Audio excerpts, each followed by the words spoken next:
Evening. Good evening. I don't know that the phrase "welcome to the shit show" has ever been more apt. Good God. That was bad. That was painful. Yeah. Like, I wonder if, like, like that was the kind of thing you saw, like, when you debated Andrew Jackson or something. I don't know. I would imagine that was probably, at least even then, still more, I don't know. I don't have words to describe it at this point. Theater of the absurd. I have to applaud the fact that Jake Tapper was able to describe it without resorting to profanity. I find that very impressive. That is impressive.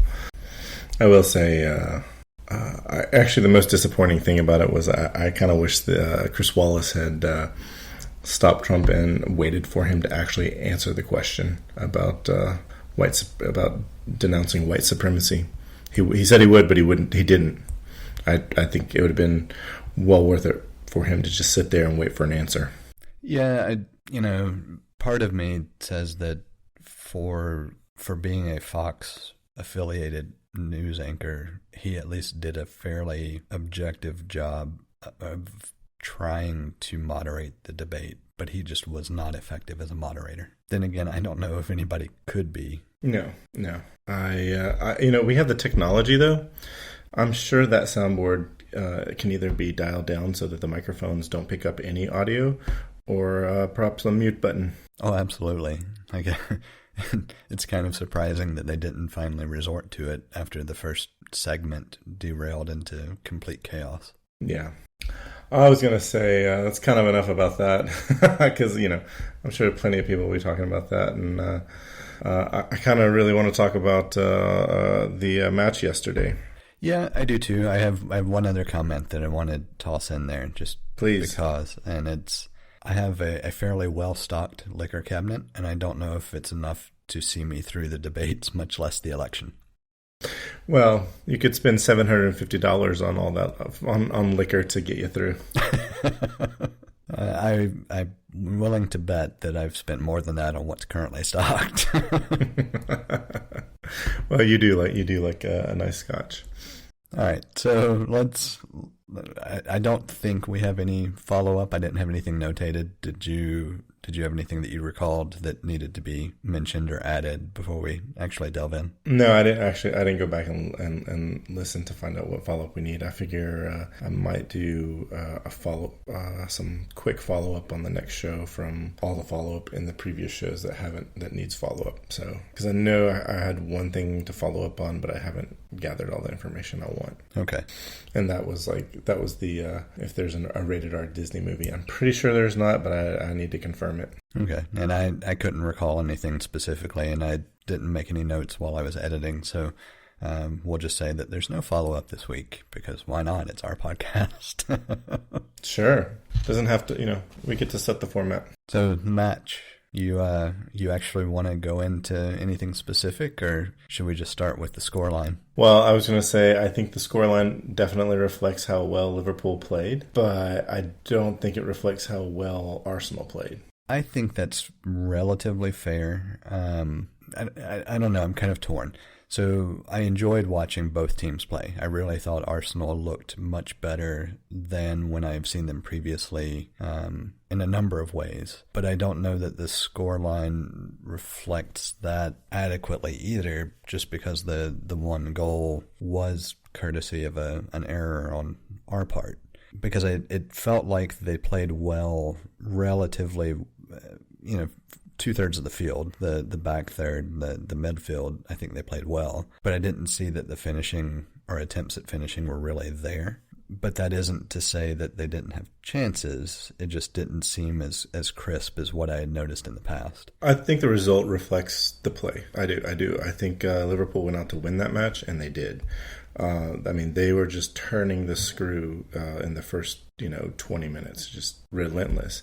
And Lacazette got a gift and capitalized on that, and only to we gave up an equalizer 2 minutes later. So yeah, Liverpool they were out to win that match, and they did. I will say the defensive line was pretty impressive, though, given historical issues that have been present.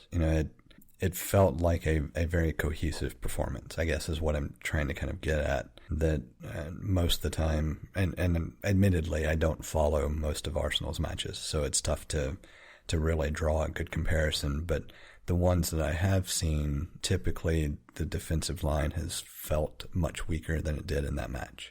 David Luiz didn't destroy us. Well, I wasn't going to necessarily call him out specifically, but... Oh, I will. I think it was a good example of the work that has been done under Arteta to rebuild and get back to basics. It felt like a side that at least had an identity and had a game plan and wasn't as much of a free-for-all. I'm certainly happy for his presence there and the work that he's done. This could possibly be the season that we get back into the Champions League. You guys, I know the table really doesn't mean a whole lot after 3 games, but you guys were still, top 6 at the moment, right?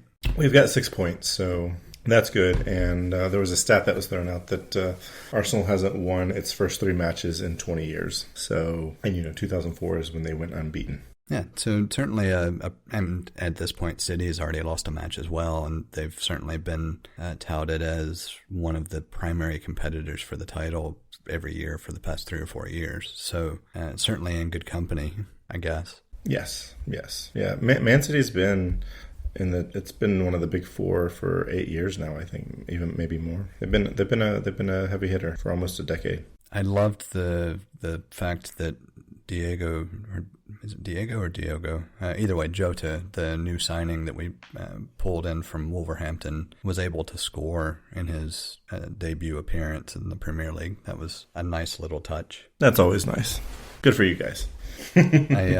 I also was impressed that it didn't look like we'd lost anything by subbing him in for Mane.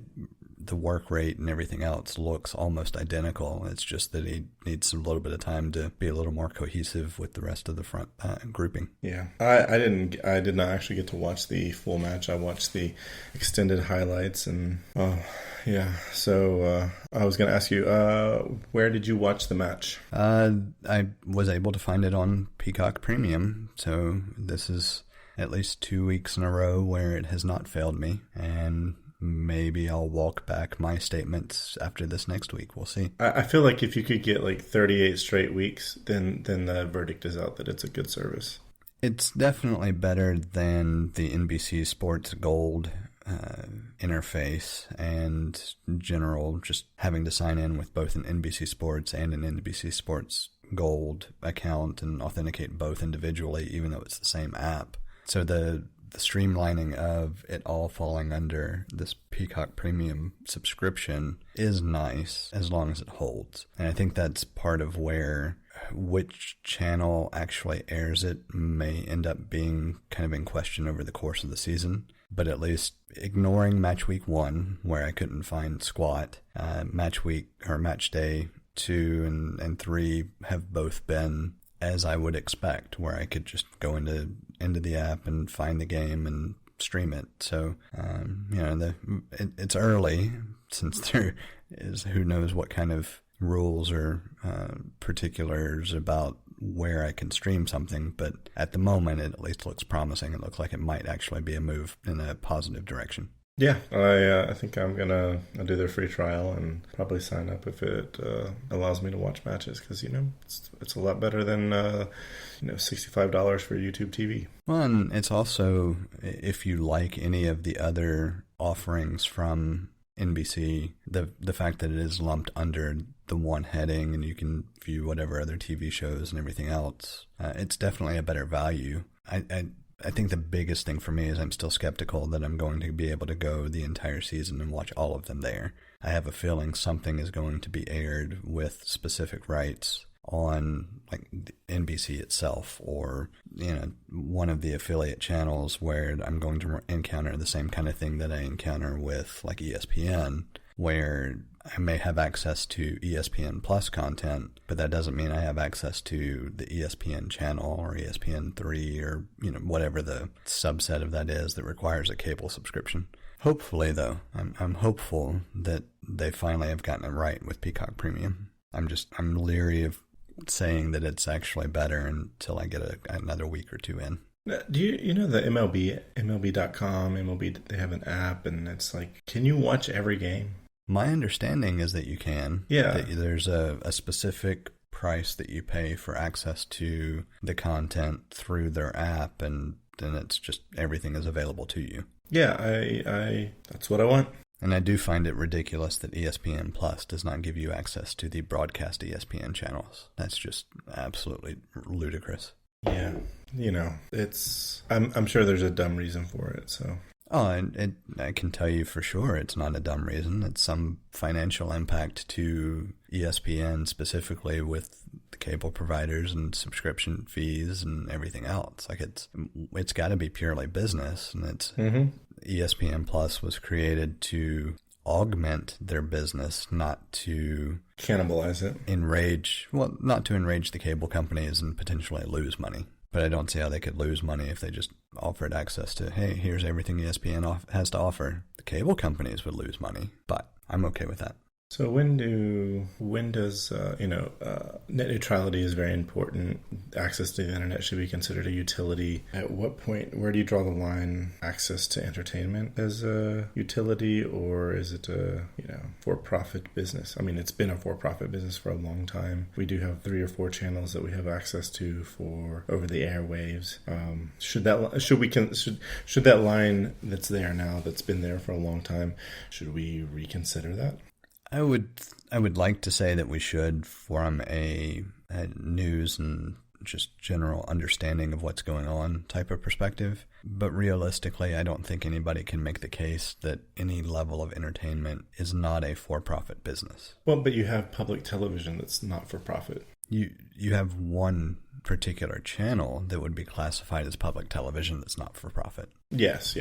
And that was the reason the channel was created and why it has continued to exist. The fact that we can get other channels over the air for free really doesn't fit with the entire paradigm, right? Yeah. I mean, it may be that I'm overthinking it a little bit, but we'll just say ABC, NBC, Fox. And I'm sure there are others, but those are the predominant ones. They create content for a profit. The over-the-air channels were provided on a subsidy style basis with commercials in order to provide some level of entertainment without incurring fees. It's almost like that model is antiquated, because who really cares about commercials? Who wants to deal with those interruptions? I think pretty much everyone would be more willing to pay whatever nominal fee that, if you think about it as, if we have X number of subscribers and we have X dollar amount fee, we can produce whatever content we're accustomed to, and we can eliminate the commercial market. Most people would probably go that route, I would think. And maybe it's more a middle class, upper middle class thought. Yeah, it's one of those things that it's difficult to say whether that would actually be what most people would be okay with, or if most people just don't care about commercials because it gives them a break to do other things. Oh, I think most people are used to commercials. I think our children will probably, commercials interrupting your program will probably end sometime in their lifetime, because they, like my children, are growing up not knowing what commercials are. I can remember the first time they were watching something at their grandparents' house, and it was on a network channel, and a commercial stopped, and they were young, so they didn't know what it was, and they start shouting because they thought someone changed the channel. They were watching Toy Story, and they wanted to keep watching Toy Story, and so I had to calm them down. But I feel like I've been away from like standard TV for so long that like when the consistent, or the increase in ad views on YouTube changed, I was really disappointed. And it's got me thinking of like trying YouTube Premium just to see how much better it is to watch without ads. And part of me wants to just go to YouTube DL, throw something on Plex that I've gotten if I know I want to watch it. But I feel bad because I want the content creators to get the views and the hits and so forth. So I usually don't do that. Plus it's, somewhat inconvenient. But there are times when I know that there's something I need to watch in detail without interruption. I will use YouTube DL to get it onto my computer and watch it. I think the biggest thing that irritates me is the placement of the ads in a lot of the YouTube videos. Like, I'm okay if you start with a couple of ads and then you can play the content without having the interruption. The issue I have is you're, watching and there's this part coming up and it just jars you into an advertisement and then go back, and there may only be, 25 seconds left of whatever the clip is you're wanting to watch, but it's important for the narrative or for the information that you're trying to glean. And I'm not willing to pay for YouTube Premium just to not have that jarring. I'll just go somewhere else for my content. Yeah, it's interesting because there's content on YouTube that isn't available anywhere else. And it's not that it's better content, it just doesn't exist. But I believe YouTube has created a tool for creators to prevent ads in the middle of their videos from being jarring like that, but too few creators use that. I came across a video that was broken up into specific segments and an ad played in between those segments, and it was like, oh, this is like a TV show, but like I said, too few creators are putting that level of effort into their videos, and it's YouTube. It's mostly amateur content, so I wouldn't necessarily expect that. But I would actually prefer like a single 15 or even 30-second ad that doesn't interrupt, or at the beginning or the end of the show or the video that I'm watching, that can't be skipped, that's targeted for me. Because I really am okay with targeted ads. Like what I see on Instagram, I'm like, wow, I've found so many great things from Instagram ads, and it's their ad tracking is at a level that's kind of scary, but I'm okay with it because I know it's happening, and it's really to benefit. I do feel like they're honestly trying to give us a symbiotic relationship. Should they be a little more forthcoming with exactly what they're doing? Maybe, but that's a different topic. Yeah, I've heard a couple of people mention Instagram's algorithms or whatever they're doing being ridiculously good compared to everybody else. And I'll agree. I mean, from what I've seen, there are a couple that I just don't care about, but I get why I'm seeing them because of other things that I've clicked through and looked at.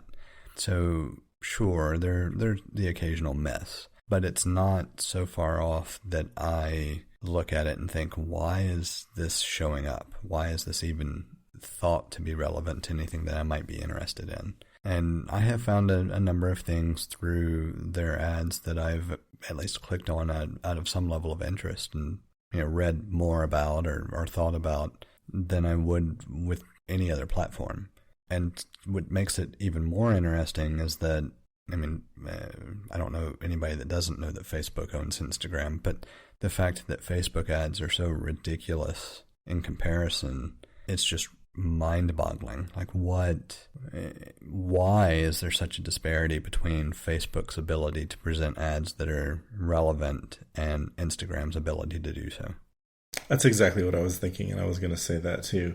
Facebook just, they're not. The Facebook application doesn't get it right. The Instagram is pretty solid to the extent that I've made several purchases from ads I've seen on Facebook.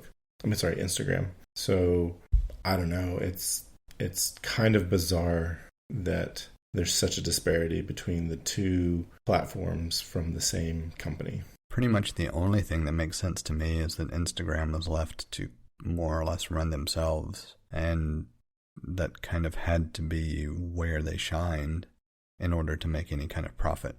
Yeah, but you got to look and see how well they're doing. It's like you can't, at what point do you say, okay, you send your ad department from Facebook over to Instagram, cross-train us, please. Oh yeah, that target was about 1.5 years ago. Yeah. And to compare, YouTube ads from Google are kind of the worst. I was on the Boy Scouts website the other day, and I had a YouTube video playing, and the whole time I was on the Boy Scouts website, the YouTube video ads were about the impending, or the class action lawsuit against the Boy Scouts for misdeeds from the 80s and 90s. I'm just like, this is like one of the worst algorithms I've seen for ad tracking and ad delivery. Yeah, Jacob likes to watch rocket launches or rocket-related videos each day after I pick him up from daycare. And so we'll come home and we'll watch one or two YouTube videos that are typically out of the same dozen or so that he repeatedly likes to watch. And the ads are always just completely ridiculous and nothing that makes sense. I don't even recall what the most recent ones are. As soon as I'm able to skip it, I skip it. And if I'm not able to skip it, I just kind of tune out. But it kind of goes to show how bad it is that I can't even recall what the ads are anymore. Or the last time that I saw a decent ad on it, YouTube, that made me think, okay, maybe I'll take a look at something. Yeah, I can't really remember, with the exception of the Boy Scout, the BSA or class action lawsuit. I can't really think of the ads that are being targeted to me on YouTube. And I watch a fair amount of YouTube videos. I think maybe some car ads, but I honestly cannot remember. I know I've seen a couple of State Farm ads. Yeah, I definitely see insurance ads. And, I really wish they just, send me all the surveys. Surveys are the best ones because you can get them over with pretty quickly. So tell me about, I see some updates to Epic. Yeah, I was seeing some headlines today, and I found it interesting. Of course, most of the updates that I have in the notes are from Daring Fireball, so we'll get to those in a moment. But something that I thought was interesting and overlooked because I had not seen it in any other general circle was that Google is also pushing for their 30%, and that news doesn't seem to be making waves or headlines, at least in the circles that I follow, where everything is about Epic versus Apple. And from the article that I looked over, and I didn't, in fairness, I did not read it thoroughly. I just kind of scanned over it. But the premise is that in the next iteration of the Android OS, or alongside the next iteration, I don't know if it's actually something in the OS or if it's just at the same time, Google is planning to enforce the same general guidelines in a much stricter fashion, basically mimicking Apple's approach. And I haven't seen anybody talking about Google being, horrible and evil and the end of user choice and everything else that Apple has been made out to be in the same discussion. I think that, I'm in the same boat as you. I didn't even know about their plans to enforce a 30% cut. But, wet finger in the air. My thoughts are that it's because Apple is kind of at the top of this. They created the App Store. They force all apps to go through the App Store, or at least supported. Any supported software has to go through the App Store. The iOS users tend to spend more money than Android users, so it kind of, like, all of those things sort of work to sort of build Apple up as the major offender here. But it's interesting that in the midst of all of this, Google's like, hey, let's get a piece of this pie too. Well, I think the part that's overlooked is that Google's guidelines and policies have mimicked Apple's, as have Microsoft's. It's just that Google has been a little more lax in its enforcement, which I think can easily be explained by just the proclivity of iOS users to purchase apps versus Android users. I mean, why would you go through the level of enforcement that Apple does if what you're seeing produced and deployed on your platform isn't comparable, right? And I think it highlights it even better if you take into account some of the articles that Gruber published today, where you think about the fact that every distributor of software in some fashion, so this is trying to take into account Microsoft with the Xbox, Microsoft with the phone, Nintendo with their gaming devices, Sony with their gaming devices, just across the board, even like physical retail stores. You think GameStop and Walmart and etc. Like the standard cut for the distributor is 30% apparently, and that has been an oft overlooked talking point, that the creator of a product, so in the Epic discussion we're talking about Fortnite specifically, just because it was the one that kind of generated this discussion, but any game or application that Epic developed, they would be looking at losing 30% of the sale price regardless of method of distribution, unless it was purchased via their store. And so the topic is really whether or not that 30% should be the target number in a digital distribution model versus a holdover from physical distribution, or if the real topic is more a matter of whether the platform owner can impose such restrictions that only their services can be leveraged in the distribution of that product. That may not make a lot of sense, but the gist of it is Apple created a platform. You want to distribute on that platform, you pay a cut. That's the overly boiled down version of the argument. The same argument, though, applies to Sony with the PlayStation, Nintendo with the Switch, Microsoft with the Xbox, Microsoft with the phone, and Google with Android. All of them have created these platforms and allow distribution on their platform through some gated process.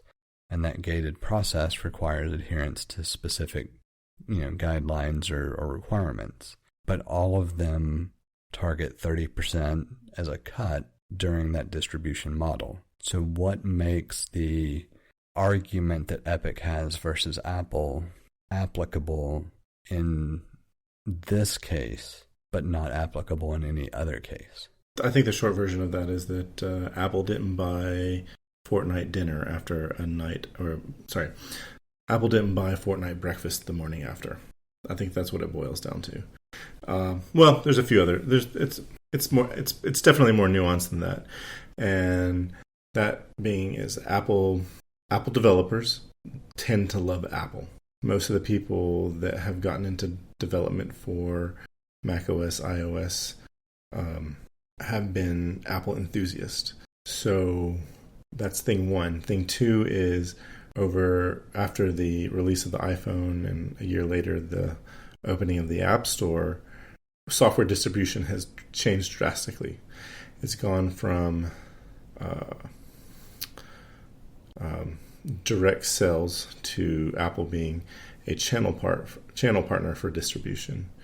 One could probably suggest that for a lot of folks that sales might have gone up that way, but there's larger exposure. That's a lot trickier to tease out. But basically a channel partner sale has been forced. On top of that, the price of software, the actual dollars spent on like how much money you can reasonably ask for a particular application has plummeted. It's gone so far down. So, the numbers look different. And so that's drastically changed the landscape of software development.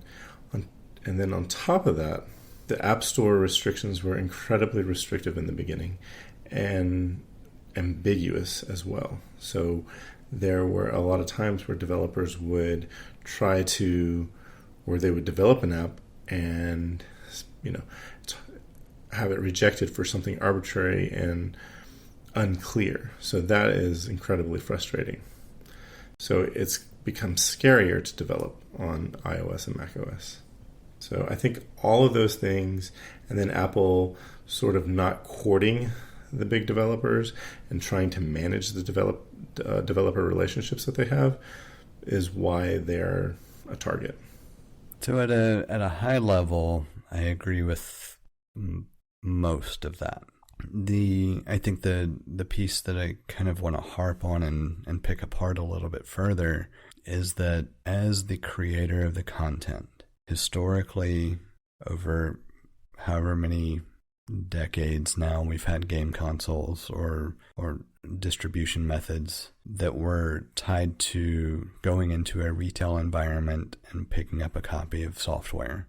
For every unit that I shipped, I would expect to lose 30% paid to whatever other entity was distributing that particular item, be it a physical retail store or referral through somebody else. And the kind of the target that I really want to focus on is games, because Epic's bread and butter at this point is a game. And typically the way a game would be distributed would go to a large, big box retailer like Walmart or Target or GameStop. You would buy a physical copy, and that would be what you would take home and put into your console and play. That method and model has historically meant that the creator of the content would lose 30% to whoever actually physically sold the device or disc or whatever. And so if I have always lost 30%, this is nothing new. The argument that is being made is that the content or the platform creator and platform owner should not be able to restrict my ability to do whatever I want on that platform. And I have a problem with that, because it's no longer about anything with what's equitable or what percentages may be better for developers in general, whether it's a small company or a large company. What the argument that's been presented in the courts is that this entity created a platform and provides a platform for distribution and sets rules around this platform, and we disagree with them and think that they should not be able to do those things. That doesn't really invoke any sense of confidence in me as a user in that platform anymore if those aren't the restrictions and rules that other people have to abide by to leverage that platform. So I guess the question is, are they doing anything illegal? Or, it's occurred to me that Epic is just making a big show of not being able to do what they want to do on the Apple platform, in the App Store. And I don't think the point is to win the case, but I think it's to have increased scrutiny over the company's practices. I don't think they're wrong in what they're trying to do, but I don't know that they can legally justify what they're expecting. But the 30% overhead for distributing your software has been, if that's been the cost of business, that's fine. I guess they come under the idea that Apple is anti-competitive because they also can't sell directly. And I think that's I don't know, like I said, I don't know if it's, if they do have a legal case to be made, but I think that's a fair complaint, legal or not legal. I think that's a fair complaint that they can't also distribute the way they want to. But at the same time, Apple created the platform, Apple created the rules. I think that's also fair. So it's kind of tricky. I think Apple has a responsibility to their end users and themselves to actually do what they can to make the best user experience. So they have to balance what's in their interest. They have to balance what's in their users' interest, and they have to develop what's in the developer's interest. This should be a symbiotic relationship among those three entities to get the best possible environment for creating software and distributing software. And right now, I think Apple is too heavily focused on what's in their best interest, or what is where the bottom line is for them, not necessarily their best interest. They might be doing things that are counterproductive to the company. I'd agree with that. I think the biggest thing that I've kind of come to realize out of this debate is that Epic is doing the same thing. It's arguing what's in its best interest, and it really has no regard for the user's best interest or any ramifications to the platform or anything else. And I think that was made a little clearer by comparing iOS to like a game console, just because of the experience I've had there. If I get a game via Sony's distribution method of purchasing it through their store, I don't really care what the percentages are or anything else. What I care about is that for it to be in Sony's catalog, it has to be a legitimate piece of software, and it's not going to do something that is unexpected to my device.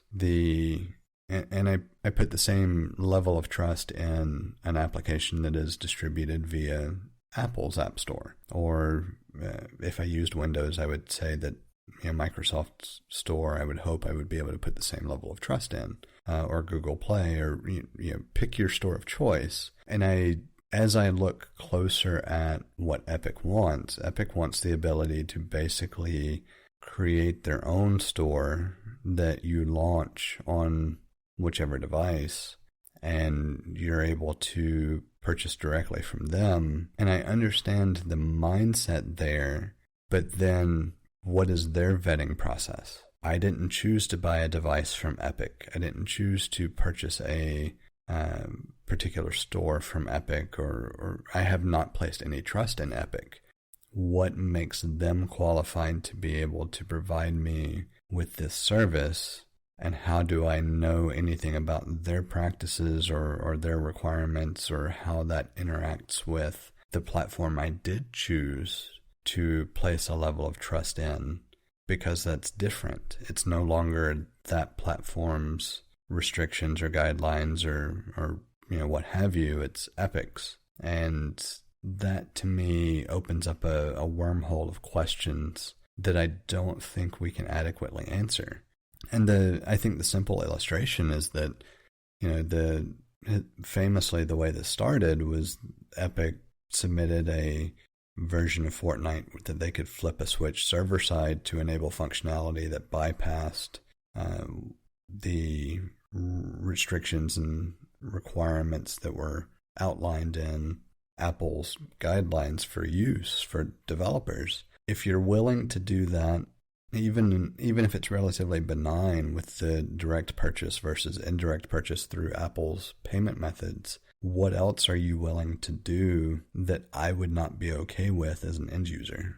Yeah, it was kind of like a Trojan horse, the mythical kind, not the actual piece of software Trojan horse. But it was very like, here's our thing that meets all the guidelines. Flip a switch. Oh, hey, we're breaking the rules. So, I mean, Apple was forced to. Their hand was forced in how they handled this, but I think that Apple was being played by. It was pretty easy to know exactly what they were going to do. It was like it's like that movie Die Hard, when the terrorists, quote unquote, are actually just bank robbers, and they're doing exactly everything they know they should do to get the police and the FBI to respond a certain way so that they can pull off their heist. And so it's like Epic is, the pseudo-terrorists, actual bank robbers, and they just like played Apple like a fiddle. Yeah, I mean, realistically, it's extremely clear-cut. If you submit an app and then you do something that circumvents the established guidelines, like what else is going to happen? Like it was orchestrated in a way to gain publicity, for sure. There's no one that should be able to logically deny that, except potentially the current president. But I think part of why I have become so cynical and skeptical of Epic and their motivations. I put a note in here about the Coalition for App Fairness. Did you get a chance to look over that? No, I haven't had a chance to look at that.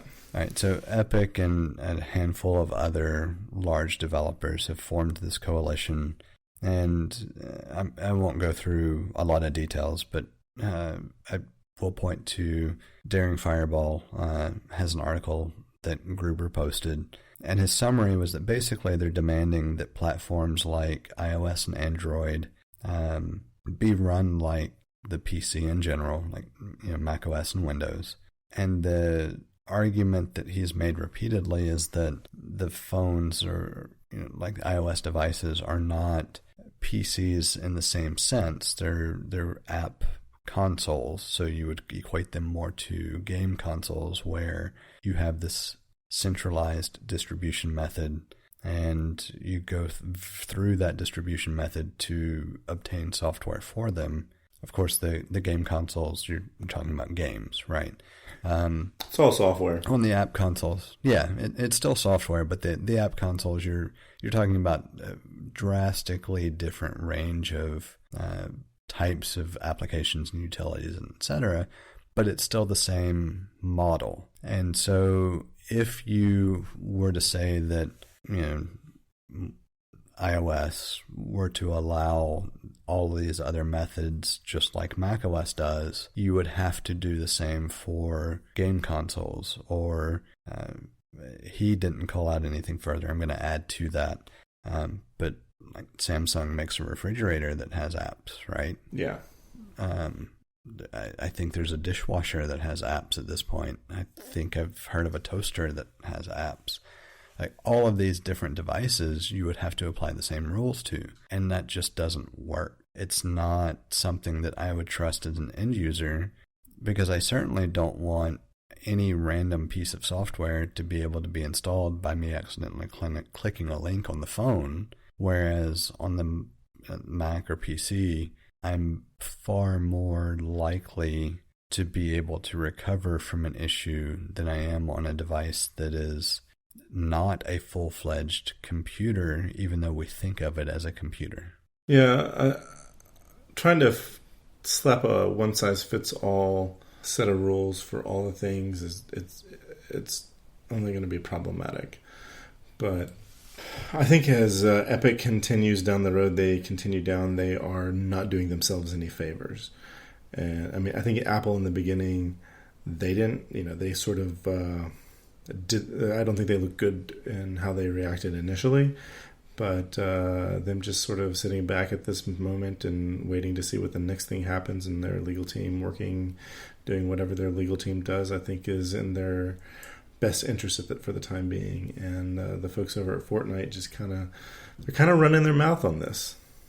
So I took a step back and thought about what I initially thought of Apple's response. And I don't think I agree that they didn't look good at the beginning. Because realistically, is there anybody that wouldn't say that you violated the terms of the agreement, we're going to cancel your agreement? No. And that was the gist of what they said. It's like you can either submit an updated version that complies with the guidelines, or we're going to cancel the agreement. And so I don't necessarily agree that they looked bad. I think that our perspective was biased a bit based on other things that are legitimate grievances with the App Store, and it shaded our interpretation of what happened with Epic. Oh, I totally agree with that. I think that we were all like, okay, this seems unfair, especially to like the, all the indie developers that are like going, trying to make a living selling their really, in many cases, really great software on the App Store. But I think when Epic broke the rules and then didn't comply, it set a cascade of legal ramifications. There's a cascade of legal actions that had to be taken. There are a lot of things that Apple had to do because they have to protect, at this point, they have to protect all of their requirements and guidelines from the App Store. So, when they revoked Epic's developer account, they could not do that. It looks bad, but they could not do that because that's what they said they would do. So there's a whole bunch of things that they did to make sure they themselves are following their own rules set before them. More for legal precedents, so that they don't create a precedence that could be exploited by other developers and other companies. But I think really why this looked bad for Apple in the beginning is because These are two big companies duking it out, doing what companies do on a daily basis. Much like we talked about in, I can't remember if it was the first episode or our episode 0, where we talked about people in this country are watching science as it happens. This is a good example of watching big companies do big company stuff, and it's relatively distasteful. Yeah, that I would certainly agree with 100%.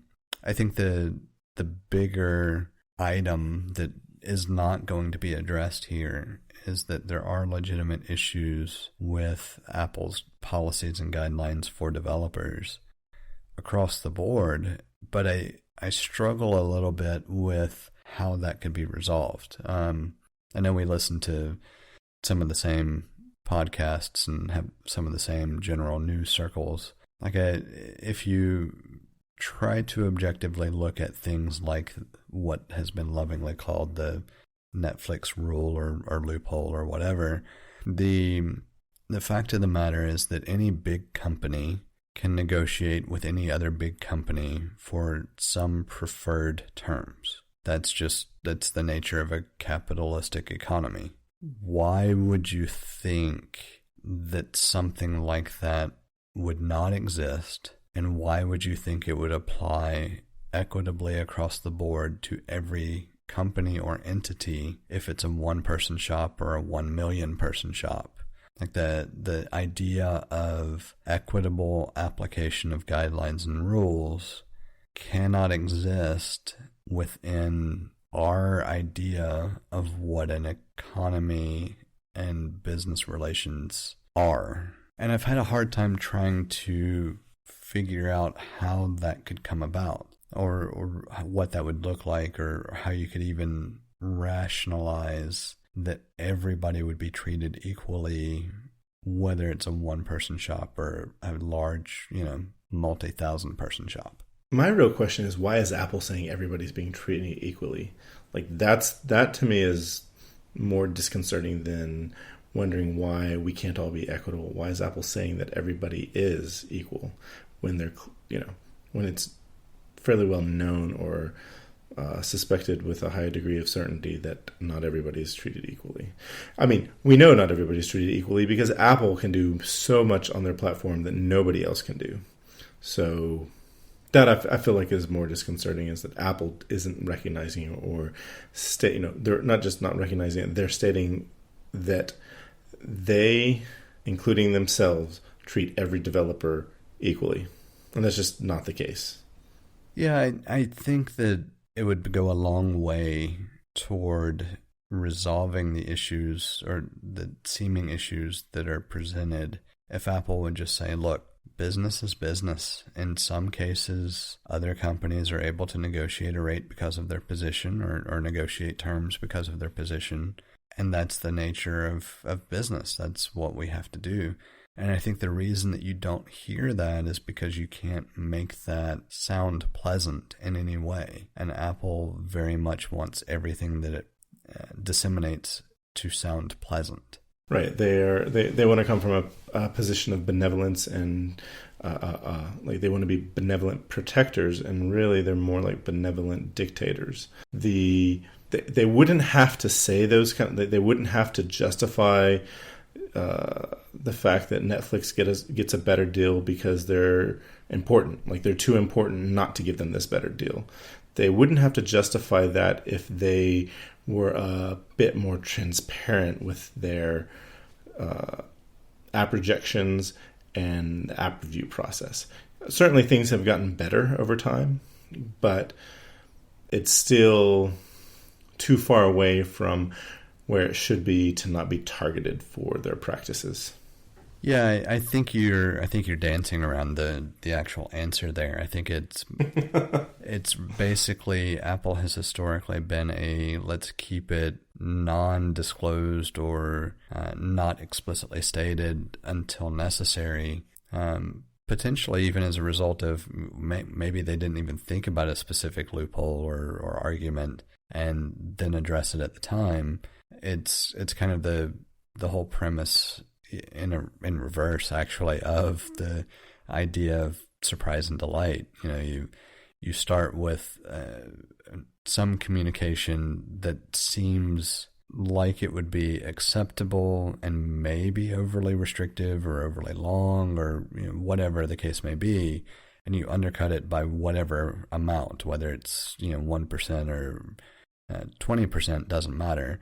The idea that you are able to deliver something faster than you originally quoted means that the end user is happy. And you kind of bastardize that a little bit and apply it to rules and regulations. And so you create these seemingly generic, kind of all-encompassing sets of rules that maybe aren't overly clear or overly defined. And you can enforce them with a certain amount of objectivity based on things that you didn't think of, and you think that might provide a better experience, when in reality it just creates more confusion and leads you to the point that we're at now, where I think if you were to spell out some fairly specific rules on this is what you get, if you would like to contact us and attempt to negotiate something better, this is the process for doing so,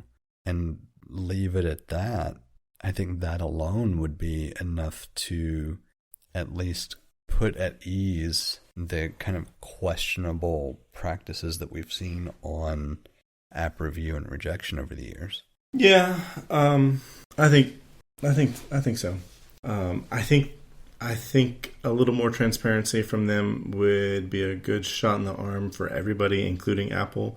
But, I'm not asking them to, show us their cards every hand all the time. I mean, that's you can't do that either. So, especially Apple, a company known for its secrecy. Well, I think it's pretty clear with the. I actually need to at some point look up the specific rule verbiage for what everybody calls the Netflix rule, because I know it talks about it being a reader application. But I think just taking the time to clarify what that means and provide specific examples of use would go a long way toward making the case in Apple's favor about how the rules are applied or what level of discretion is actually there. Because I think the two big complaints that I've been able to gather are that you don't really know if what you're developing and submitting will be approved or not approved because of the loose interpretation, and that it's just not clearly defined in a way that makes it easy to know if you're investing a year or 3 years of development in something that's never going to make it, or the financial impact and cut. Like, those are the two arguments that I hear. And it's pretty clear to see that the financial cut is here to stay unless mandated in some other fashion to be changed. I mean, it has been relaxed since the introduction of the App Store, but I think anybody who is looking at developing an application and deploying it on or via the App Store knows upfront that they should expect whatever amount of cut, 30% or 15%, depending on whether it's subscription based and first year, second year, that kind of thing. Like that part is relatively clear. There are arguments against it from a percentage standpoint, but that's a fairly straightforward argument. I think the bigger thing that everybody is frustrated by is the lack of consistency in guidelines and interpretations. And so clarifying, these are the things you can do, these are the things you can't do, this is where there's an exception, this is where there's not an exception. The ambiguity of the rules themselves really create more of the problem at this point than anything else. Yeah, I think that was well said, and it would be nice to see them sort of figure that out sooner rather than later. It's only been, 12 years, dozen years. Yeah, all that said, I would like for them to walk back the percentage they take away from developers, just because I do think it's excessive when you think about small developers. It's not as excessive when you think about large developers. But I think there should be some tiered structure. Yeah, I don't know what that means, but it seems like it's not equitable to the developer, even though I also acknowledge that I don't know how you would change it to be equitable to the developer. Like, what do you base it on? Do you base it on percentage of sales, or size of company, or, like what would be objective? I don't think you could base it on size of company, but I think you could do a tiered structure based on dollar amount in sales. So it's like if the first X number of dollars, you get 100% of that back. Or maybe whatever they might have like a small overhead fee. Maybe it's 5%. I don't know. Like the revenue from the App Store is a fraction of the overall earnings that the company makes. So it's not it's not a small amount of money, but it is a small fraction of their revenue. But I think it would really, it'd be a shot in the arm to all developers, but I think it would really promote good, high quality apps if it's like, I don't know, the first $1,000 I make, I get 95% of that money. And then when my sales go from like $1,000 to $10,000, the percentage that you pay Apple to cover, to cover distribution costs, it goes up. So the more money you make, the more money Apple makes. And that, I think, would promote a really healthy ecosystem in the App Store. Yeah, at first glance, I would agree, but I also wonder if that doesn't open the door for, well, you were able to do it with only charging me 5% on the first 1,000. Like, what's different after that? And that's, servers got hot. Yeah. It's maybe a skeptical view, but we kind of know that as soon as you offer an app for $1, the idea is that an app is $1, right? And like, I know that premium apps at this point on iOS are struggling at times to convince the average person, not the person who is more than willing to pay it, but the average person, that their app should be worth more than $1, because there have been so many free or $1 apps. And so I can only imagine the same argument being applied to, well, if you can host and distribute it and it not matter for the first 1,000, then why does it matter for the second 1,000? Well, I think the logic could be, it's not necessarily about the money for us, but it's to promote a certain thing, a certain way of developing apps. But really, that also could promote Candy Crush-like apps. They make a shit ton of money on the same model as slot machines. So there's a negative to it as well. So I don't know.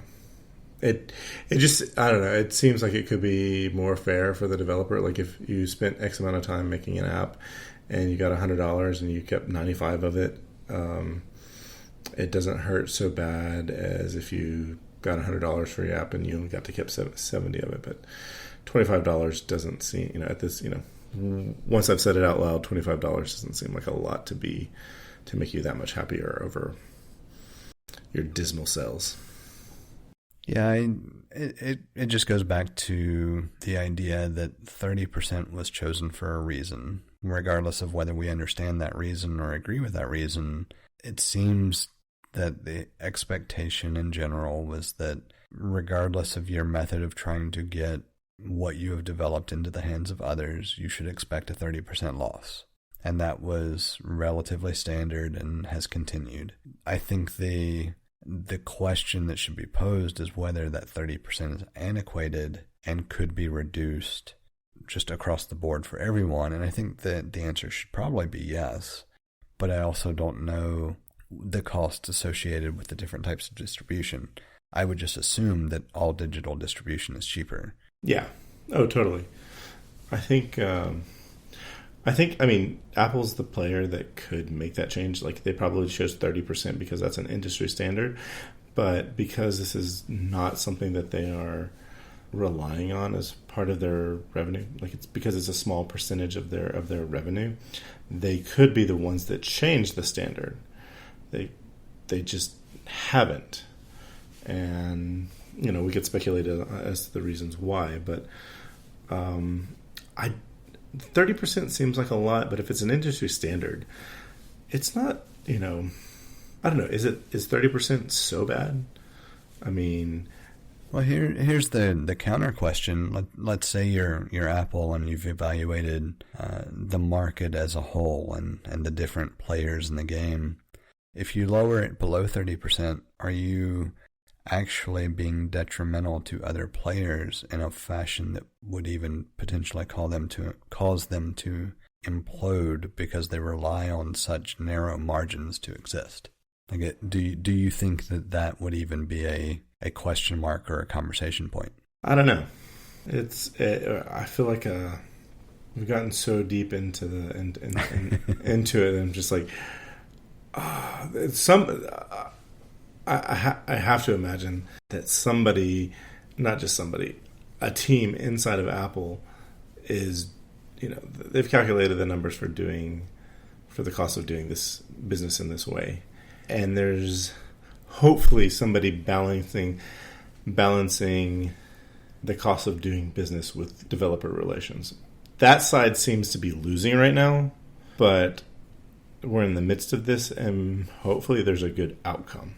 It's probably the best summary that we're going to get to anyway, just because I certainly have no inside knowledge, and I don't even have like an app distributed or anything to be able to say firsthand what it looks like, or be able to do anything other than just kind of commentate on it secondhand. But I think it's interesting to try to walk it back to a general principle where let's just say that I'm thinking about what percentage I should charge, and I'm Apple, and I look at say 25%, and I look at competing distribution methods, and let's just say GameStop is operating under the assumption that they get 27% in order to turn a profit. And so if I'm able to undercut that to 25%, and I look at what that means to GameStop's business model, does that mean that GameStop ceases to exist after 2-3 years because they can no longer afford to function? And is that something that I actually consider? Or would I care what their model looks like? It's just kind of an interesting thought experiment from the perspective of, do you think about what kind of impact you would have to competing distribution methods and whether that would be harmful in general to the economy as a whole? I think when Apple started lowering their price of software to free, it certainly changed the landscape of the cost of software. Maybe it was maybe it was too high to begin with, but it certainly benefits Apple to provide high quality software for nothing. Like, you buy our hardware, that's where we make our money. You get this amazing software that runs that was designed to run on our hardware. And designed to run on our operating system. So it certainly benefits Apple, but it doesn't benefit the other developers. Now, the other developers, they're still out there. They're still kicking. They're not going down. But nobody's buying Microsoft Word for $150 anymore. I remember the Office suite used to be $500 for the basic suite, and you get a better quality product from Apple for free. And so now that model is, I think, subscription based. Anyway, reducing the price of good software down to zero was definitely in Apple's interest and not necessarily in anyone else's interest, except for maybe end users. But I don't know. Do we have less good software now? Are we missing anything? Is there any software that we are missing that we used to have? I certainly can't think of anything that I used to use regularly, even semi-regularly, or just kind of that I would pay for, that I don't have similar functionality to now at a lower cost. Right. So, there's still really good software out there. The price has gone down. The developers are making it work. Maybe they had to downsize. I don't know. But It's changed a lot over the past 20 years. Yeah, I do wonder, I'm probably paying more for software or services. And I specifically say that because there are a number of platforms that have moved to software as a service type of model. Like I probably pay more in a year for related software or services than I did when I was buying individual packages of software. Yeah, but the software as a service model allows for faster development. If you have, if a developer has a set expected level of income, they don't have to wait to release big features for the X.0 release. They can just drop a big feature in the next release, and they don't have to wait and I think overall that ends up being better for development. I never realized that until I listened to the director of Fantastical talking to Gruber, and I thought that was a really interesting take, and I was like, oh, that makes a lot more sense to me. Yeah, and I don't want to sound like I'm arguing against software as a service. I was just thinking about what did I used to buy as a software package, and how often did I used to buy it versus what I am paying for in some manner of recurring basis for that same or similar functionality.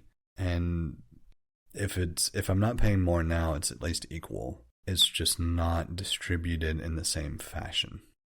Yeah, I mean, I definitely, when I was in my early 20s, in college, I definitely either acquired software or got student discounts.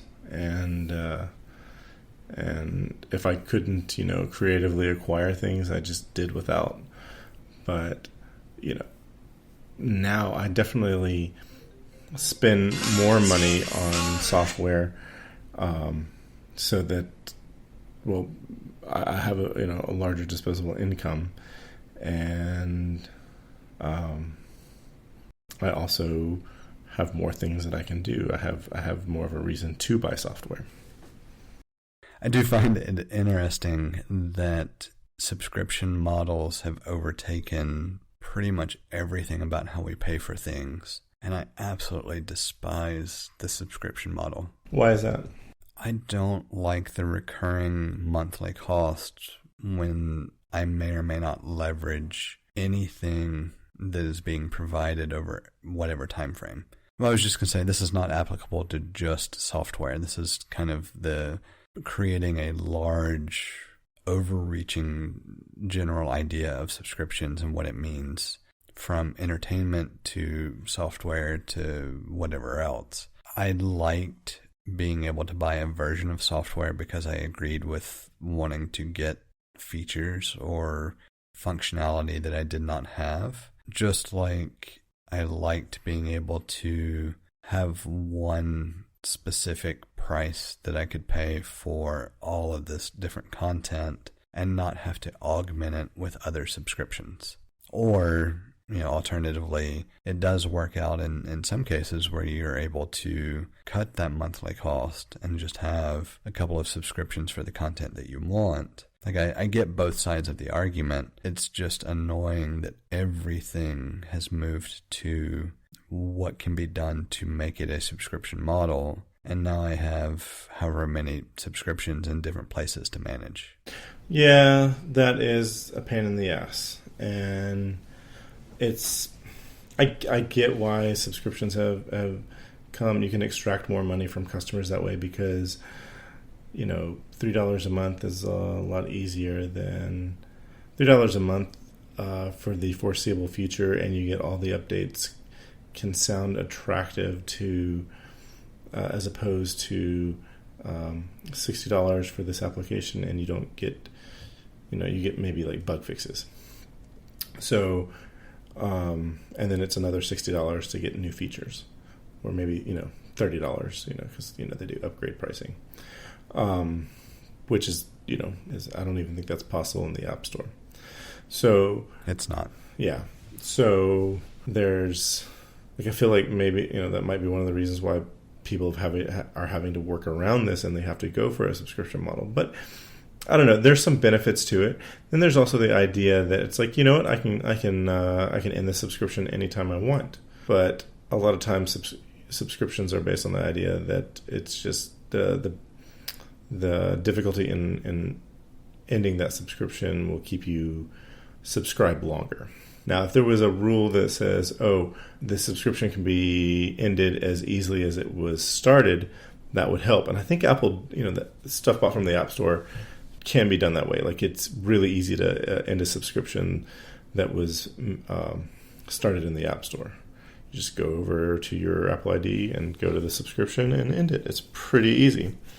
That's definitely a end user benefit to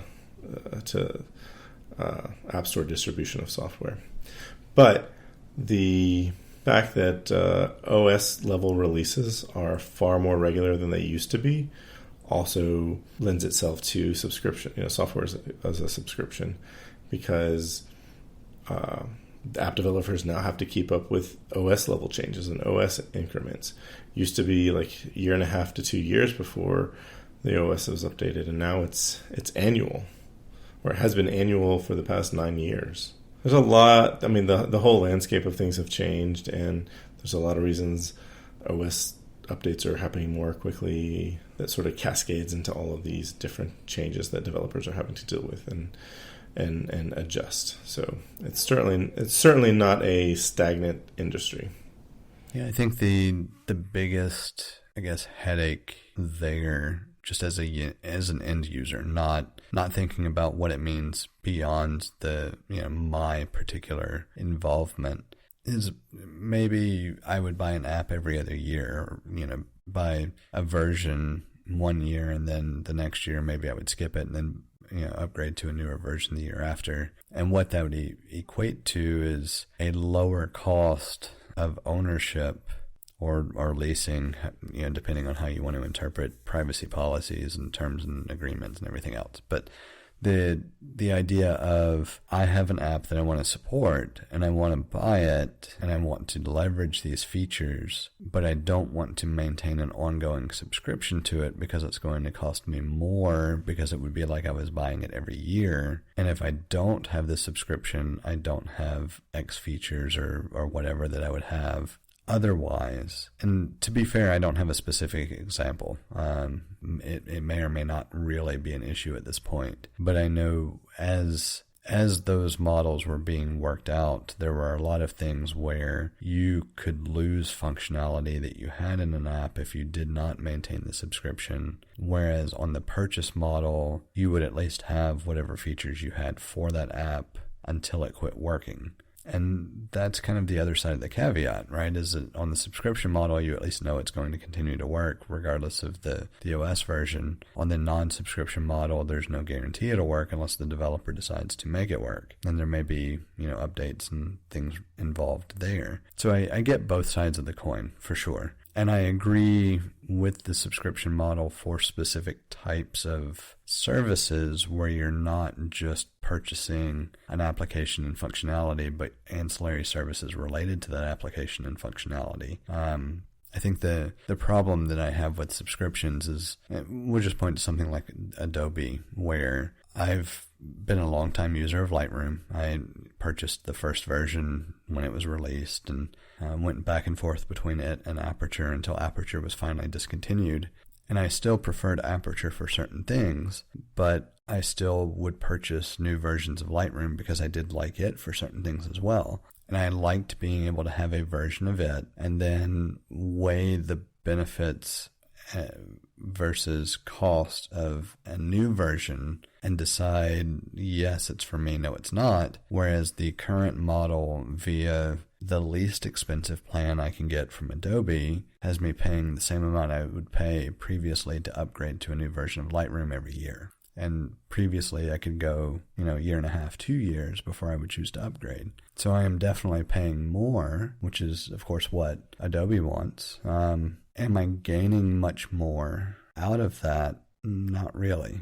Sure, I'm getting the current version and I'm getting whatever updates and improvements, but previously I was able to decide whether those made a difference to my workflow or whether or not it was something that I thought was a deal breaker.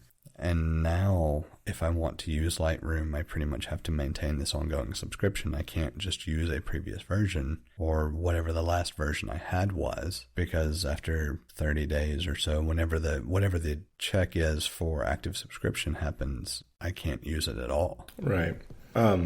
It feels like a hybrid model. A hybrid model would be beneficial to everyone. On the last episode of the talk show, Gruber talks about Panic's new text editor Nova and the model that they're planning to use for distribution. Are you familiar? Have you heard about that? I have not heard about the model for distribution. Like, I am familiar with Nova because I was a previous user of Coda and loved it. And I looked at Nova and I had a hard time justifying the price tag just because I don't really do anything with it anymore as far as Coda goes either. And so, like, I want to buy it because I pretty much buy everything Panic makes just to support them because I like them as a company, but I don't leverage any of their applications anymore. It's just one of those things where I would like to buy it to support them, but I have no use case for it. Right. Unless you just want to have, like, very high-end editor for simple text. So their model, it's really interesting. They are selling, they don't distribute their software in the Mac App Store at all. So they're direct sales. They are selling Nova for $99, and for a year you get all of the Nova updates, and then after a year you can subscribe to their software as a service, and it's $50, $49 for another year of updates. If you decide that you don't want to do that, well, you have the version of the Nova app that you bought, or the version of the Nova app from the last update. You keep using it the way that it is, and at some point you find features that you want.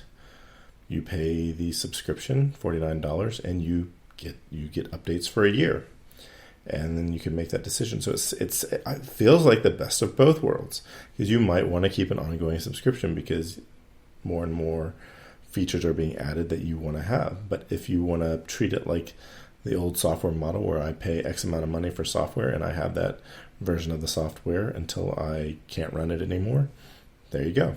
I like that. Have you played at all with Agenda, the note? I don't know how I would actually describe it. It's not just a note-taking app, but the planning, note-taking, task management app on both Mac and iOS.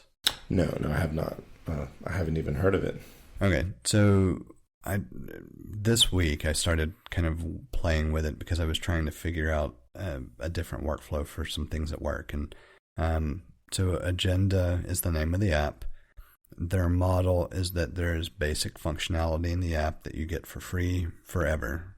Doesn't matter whether you download it, whenever it launched or now. There's specific functionality that is just, that's what you get. If you elect to pay for premium, it's basically buying the premium feature set that exists today, as well as anything that is introduced 12 months from your date of purchase. And then those features you have for life. And then as they release new features, it's the same kind of thing. You can choose to pay again after your 12 months is up, or you can wait and at some point in the future you decide, hey, there's this feature that I really want, so you pay, and then you get all of the features that are available at that point, plus any new features developed for that 12-month cycle, and you can repeat in general. So it sounds like it's a very similar model, except that there's no upfront cost, and I think the biggest thing there is just that there's a big difference between a note-taking, getting things done style app and an IDE. Like I would expect some level of upfront cost for Nova.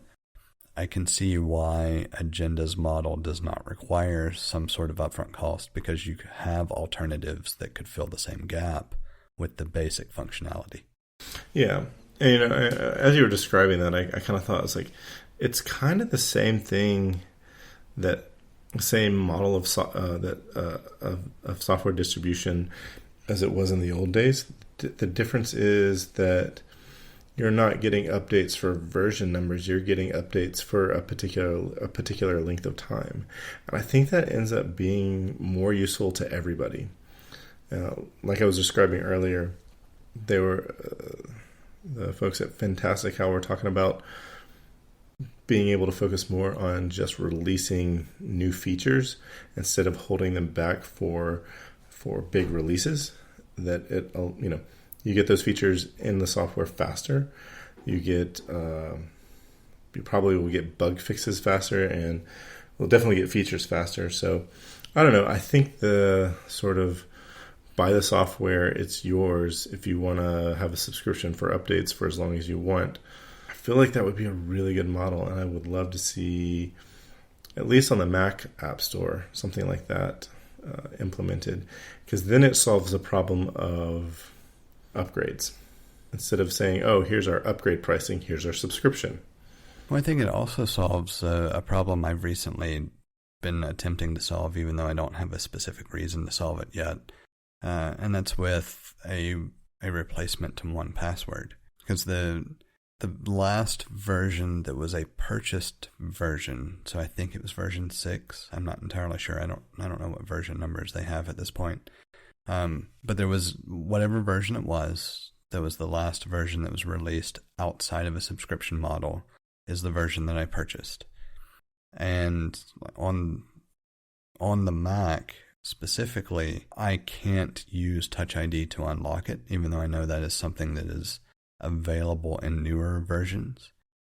And I don't know how long it will continue to operate as OSs change. Like we're just getting at that point where I've had it for a while. Yes, it works now, and I don't have any problems with it, but I feel like I'm reaching end of life. Like I just expect it to quit working with some iteration of macOS in the foreseeable future. And so I need to have a game plan for being able to replace it. The iOS version is at least a little more forgiving. It still leverages the biometric authentication and seems to be relatively current as far as feature set.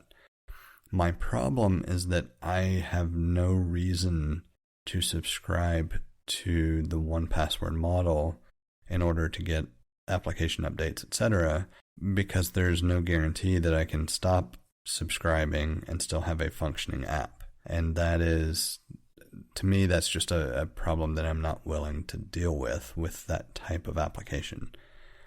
And sure, the argument could be made that with iCloud Keychain, a lot of my concern is irrelevant, but I am, because of the history of issues with software in general that I've been exposed to over the years, I want something as critical as authentication in two different places. I want to know that if I have to reset one, I have a backup copy in the other.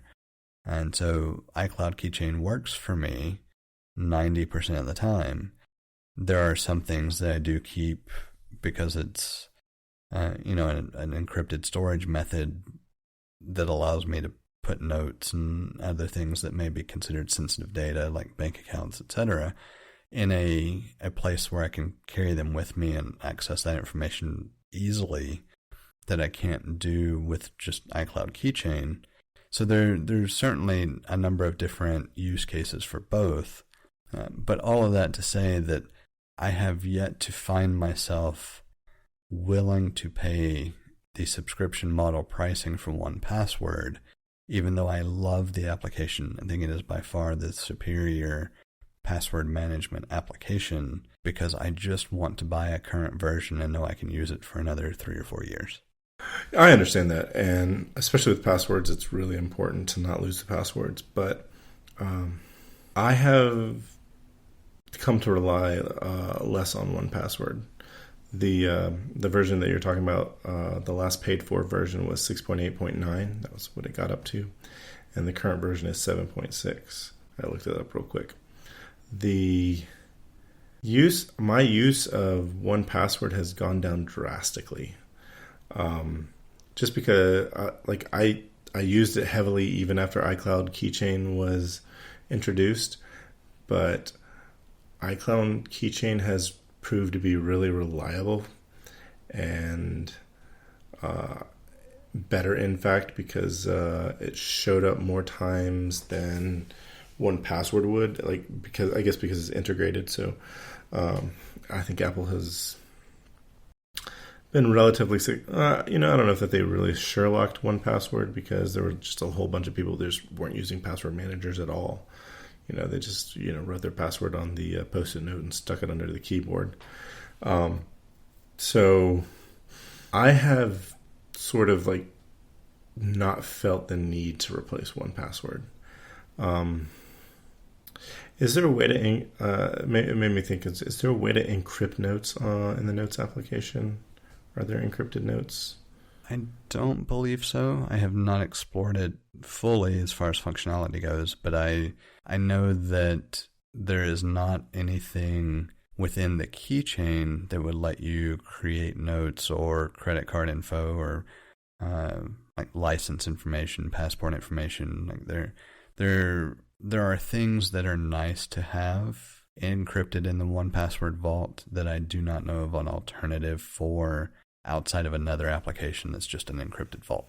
I guess the question is, are notes encrypted in general? Because I know iMessage is encrypted. I guess is data in iCloud, when you use iCloud as a file system, is that data encrypted?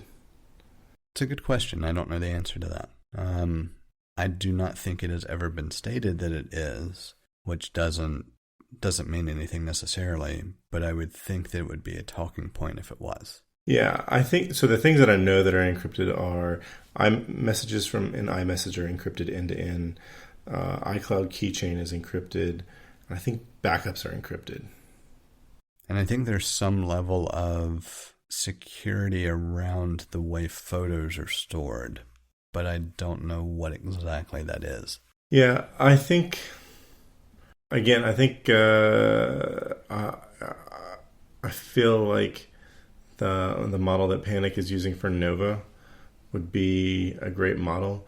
I think if Apple started implementing something, it would require Apple to implement that.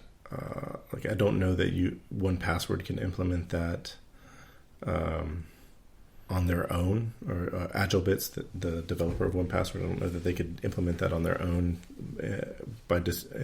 while distributing their software in the App Store, because then it would mean that they'd eventually have to start maintaining multiple versions of the application, and that just seems untenable.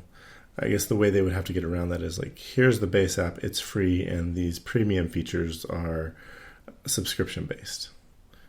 You could do it the same way that Agenda was doing it. The way they've done it is the app is distributed via the App Store and only the App Store, but you create an account with them where they tie any unlocks to your account that you have with them. How does that not violate the App Store agreement? I guess you can't, because you're not promoting it within the app. Well, no, it's because the in-app purchase method is still via the App Store. It's just that you link it to your account with them so that they can say you can sign in on another device with your account and, okay, you've paid for these features, you have these features. Okay, yeah. That makes sense. Yeah, I mean, that would work as well. I think a number of applications are starting to do that. And I think the other thing to just make mention of real quick is AgileBits does have a direct distribution model as well. You could certainly say that if you want this model, you buy direct, and if you want this model, you buy via the OS or the App Store. Yeah. It's it's kind of one of those things as a consumer. It's like, I see this really great model that this other developer is using. Why can't you do that? I mean, that's what it like. It's like the developer of Agenda has a model that you like, AgileBits. Why can't you do that for me for 1Password? Oh, for sure. There's definitely these are some new models that we're starting to see emerge, and it's just that these models haven't existed prior, but I like these models better. And if this model was applied to other pieces of software, I would be more inclined to pay those developers more than I have because it fits the model that I like better. So there's a large part of just personal bias toward that for sure. So at the end of the day, it's like, well, that's the thing that keeps me from buying your software, or that's the reason why I did buy your software. Well, and it's why, like, I saw a deal via Mashable where InPass is a competitor to 1Password, and I think their normal fee is something like $35 a year. Like there is a relatively nominal subscription value that's on par with anybody else.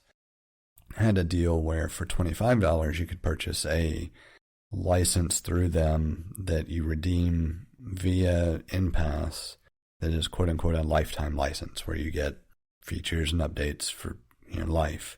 Those types of things always interest me, but at the same time, what does the lifetime mean in an app that I don't necessarily know? Like it may very well disappear in 3 years, and so what's it matter? Well, if you know you like the app, then it's definitely worth it because, the $25 for 3 years is better than the $35 a year for 3 years. So, I would say even though you thought about, it's for the lifetime of the app, if you got 3 years out of it, that's not bad.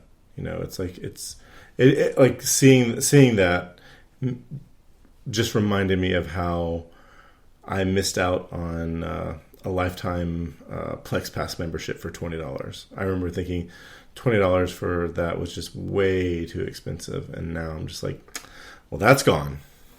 Yeah, I was just thinking about that myself because in comparison, it's the single best purchase I have ever made in my life. Because I did get the lifetime pass when it was $20, and I don't even remember why I decided to do it. I think it was just a matter of, you know what, I've enjoyed using the software. I just want to support the developer. I really think that was all it was, because I don't remember any feature for a long time that made me think the Plex Pass was worth it. And so the only thing I can think of that made me decide to do it was literally just, you know what, I'll give you a few cups of coffee and maybe this will stay around for a while. And now, like, it has more than paid for itself in spades, a decade later or however long it's been. Oh, it's been a decade. I can remember exactly why I didn't do it. For all the reasons you just mentioned, I was like, yeah, I'm not going to give you $20 for something that I can't use. I don't see a feature in. And also at the time, my upload speeds were abysmal, so I missed out. Yeah, I need to go back and see when I actually subscribed just to know, because I think I was in a one-bedroom apartment in Columbus at the time, and I want to say I had canceled any and all TV services, and so the main reason I decided to go ahead and buy it at the time was just because I wanted to see it last, because it was my single method of consuming entertainment. Yeah, I was in a one-bedroom apartment in Brooklyn, and I was just thinking, I was like, it was kind of just a thing I was goofing around with at the time. I hadn't done anything with it. I was like, ooh, I can see the value in Plex, but I didn't see the value in Plex Pass at the time. And then within a year or two, I had all of my movies on a server that was managed by Plex Media Server. So, yep, missed out. But at that time, when I did convert everything over, my upload speeds got worse, as well as my download speeds, because I was paying for really inexpensive internet. I was the one person that was getting the $15 a month for 6 megabits down from AT&T. I remember having that plan in that apartment because I remember when they launched it, because prior to that I had 3 megabits per second and I was paying $30 a month. Yeah, I had the 3 megabits and it was 15, and they just like, okay, nobody's doing 3 megabits anymore. Everybody's getting 6 now. So yeah, that was right around the time that I met you. It's right around the time that I transferred to the Apple Store here. I had a newborn and went from a 2-income household to a single income household, and I was like, $15 is the most I'm going to pay on for that was the least I could pay for internet access, and one of the things that I will say was pretty amazing is that Netflix buffering is really good on slow speeds. Oh, Netflix has done a remarkable job at making their content available to an end user regardless of what type of connection they have. See, that's the other Netflix deal. Like, they somehow, I can't not believe that they don't have special channels, bandwidth, range. I don't know.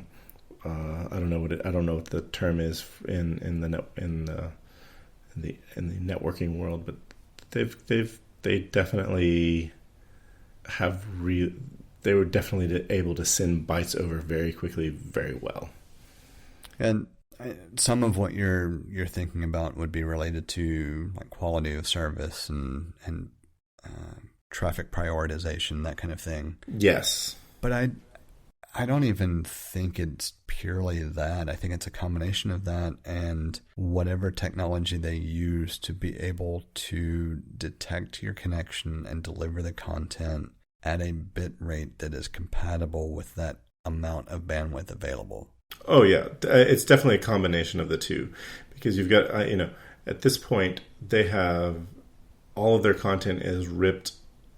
I say that like somebody sat there with a PC and like copied stuff, but like all their content is ripped into all the like every bit, every resolution and bit rate imaginable, so that they can deliver exactly what you need, and you don't have like this. You really don't have, like, I don't remember buffering. Like, buffering was just like the amount of time it took the UI to show me like, all the numbers between 0 and 100%. So, it was pretty fast. And even though, it might start, I definitely remember starting out at 480p and then going to 720p and then going to 1080p.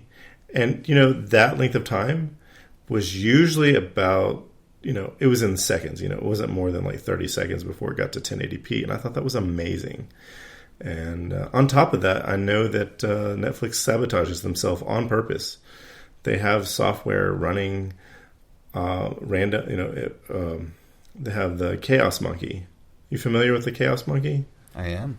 Yeah. I mean, they're sabotaging themselves so that they can be the best possible, they can deliver well. I mean, it's kind of amazing. It's impressive. Yeah, I think even to this day, I think they're the only content provider that has that level of reliability on a stream. Like I can't think of anybody else that's on par with delivering content that doesn't look like it is either buffering or you're obviously getting pixelated or compressed images up front until it is able to even out.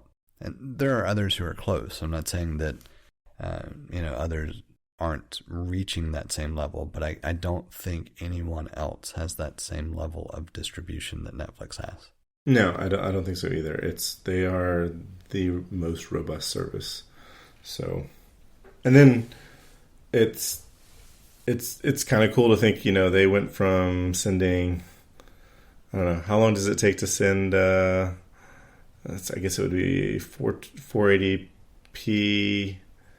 I don't know what the bit rate's on a DVD, but it took days for them to send that from their distribution centers on a disc. So they've certainly gotten faster at sending bits. Yeah, I don't know the exact bit rate, but I would, if I had to haphazard a guess, 4,000 or so Yeah. Yeah. And that's probably even higher from a bitrate perspective than the average movie when it was shipping on disc. Yeah. Maybe we'll give them a benefit of the doubt, and it was the super bit copy. So we're closing in on the 2 hour mark, and we have one topic that got moved from last week that I kind of teased at the end. It's a relatively short topic. Do you want to jump into it and just I do. kind of make everybody's head swivel because it's not related to anything else we've talked about? I definitely do. So there was an article that was talking about Irish butter, and it caught my attention because I have tried both of the specific butters that it called out and would come to the same conclusion the article came to, even without any general information. And so the two brands of Irish butter that you will typically find at any particular grocery store in this area, and maybe in the States, but I'm going to specifically say in the region in which we live, are Kerrygold butter, or the alternative that you would find from Aldi is their particular brand, and I'm going to not remember the name, so I'm going to pull it up real quick so I get it right. Countryside Creamery, yeah. Yeah. And we've tried both. So just background info, typically we get groceries from Publix and Sprouts, and then the Aldi, relatively close to us, opened however long ago, and we made a trip over that way, and the selection was actually pretty good. It was not as disappointing and seemingly horrible as the Aldi we had visited previously.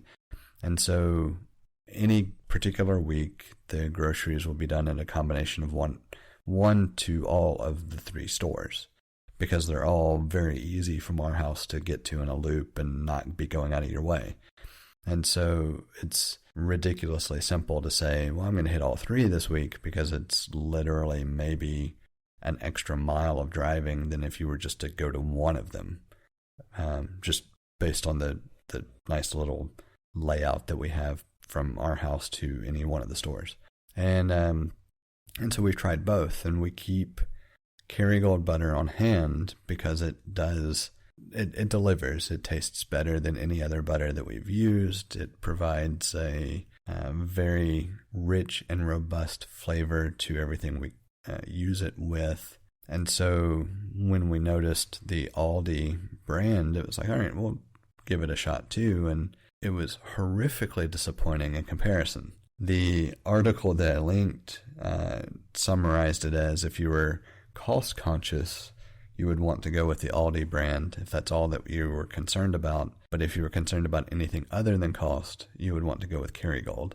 And I just wanted to say that I completely agree, except that I would think that cost conscious or not, you would want to ignore the Aldi brand and just purchase the one that will make your life better.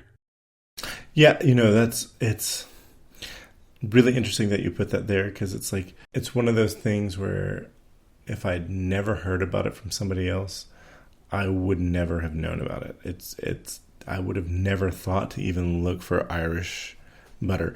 I didn't even think about other countries having different formulations to make the same product that I know and use.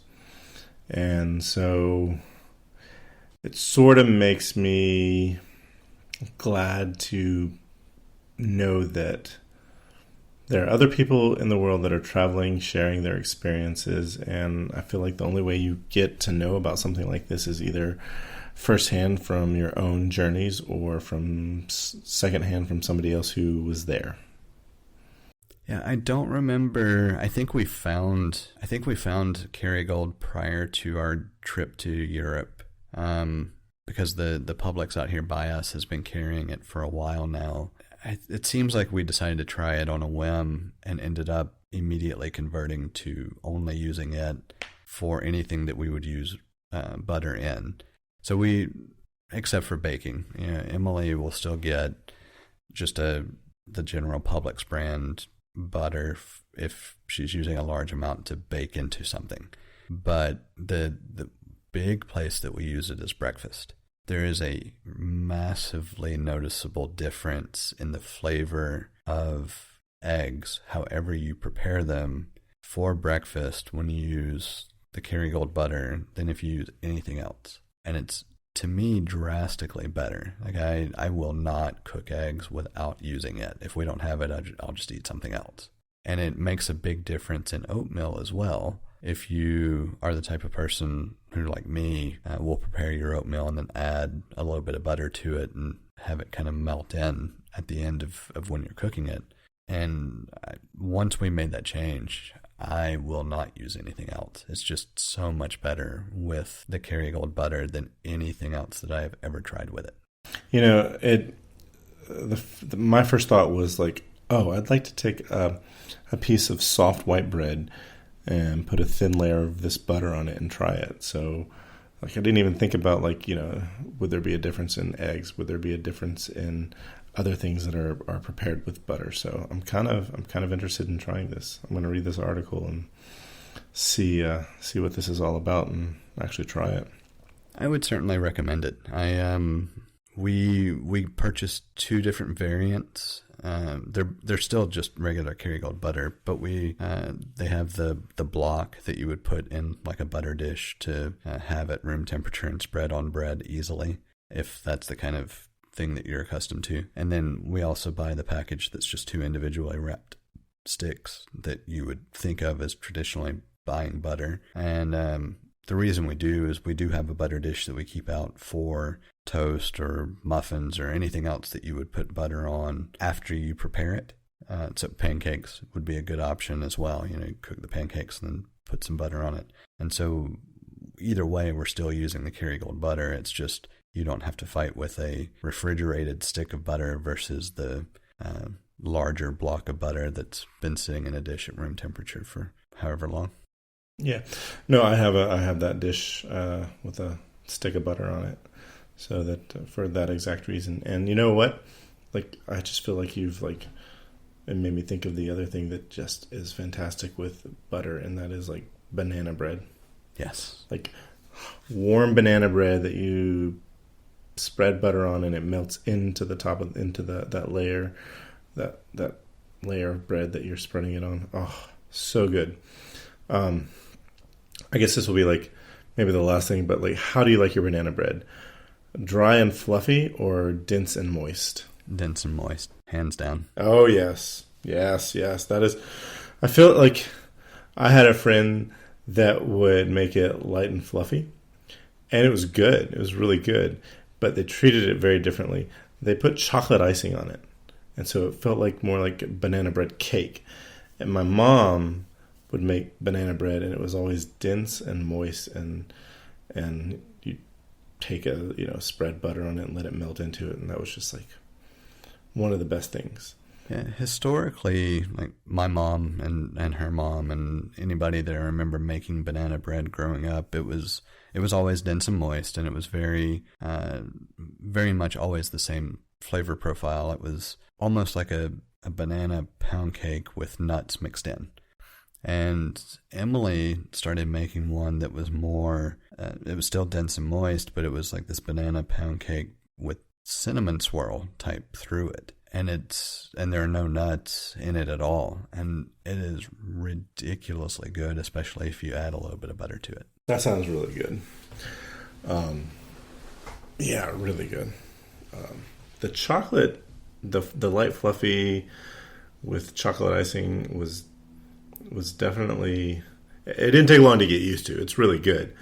But when you're initially thinking banana bread and you're thinking a dense, moist loaf with some butter on it, you have to reset expectations. I was just thinking it kind of correlates to the previous show where we were talking about expectations. Different expectations can make the experience drastically different. And of course, at that point, we were talking about film, but it's equally applicable to pretty much every aspect of life. So the idea of you hear banana bread and you have an expectation, and then your expectation is not met because it's somebody else's expectation of what that is. I can see where there would be an initial kind of shock or pullback of, wait, this isn't banana bread, and oh, but this is still good. Like, okay, this can exist in the same universe. Yeah. I mean, the thing is, all sadness is just unmet expectations. And all happiness has exceeded expectations. Yeah. I guess that's it. That's where we end it. Yeah, I think I'm going to have to use expectations or some derivative of it for the show name, because that's a good place to have fun with it. Yep. Yeah. Yep. All right, man. All right. Have a good night. You as well. It's good talking to you. Well, actually, I guess we need to make sure that we emphasize that there is a way to get in touch with us, I guess. I finally put it... Oh, yeah. I finally put it in the notes to remember, and then I almost forgot anyway. So we have a social media presence. We have an email address. The Twitter handle is at untitled_hosts. Same thing at Instagram. And the email address is untitled.hosts@gmail.com. So is that like also, if you send an email to untitledhost, no dot, @gmail.com, we still get that? Nope, that would go somewhere else. Okay, so that has changed. No, it hasn't changed. No, didn't that used to be a thing with Gmail addresses? Potentially, but what it comes down to is that the name that was available as far as untitled hosts versus untitled.hosts are two different names. So untitled hosts without a period was taken when I went to go create an email address. I feel like at some point in time, and like when I say at some point in time, this was closer to 2006 than it was to 2020. Periods in a gmail.com email address didn't matter. Potentially. So you could put a period after every letter, and it would still go to the email address. So untitled.host would be the same as untitled host. So I do remember when I got my initial Gmail account, it was still the invite-only phase. You had to know somebody that would send you an invite, and you could register. Mm-hmm. And so I created one because it was, the fun thing to do at the time, and I never have actually used that account as a primary email address ever. I still have it, I still check it, of course, but it's never been anything that I have leveraged as a primary account. It was just, sure, I want it because it's exclusive, and then it wasn't exclusive, and I still didn't care. We should make this a topic for the beginning of the next show, because I have some good stories from my Gmail account. Sounds good to me. I think you're familiar. You might be familiar with this story.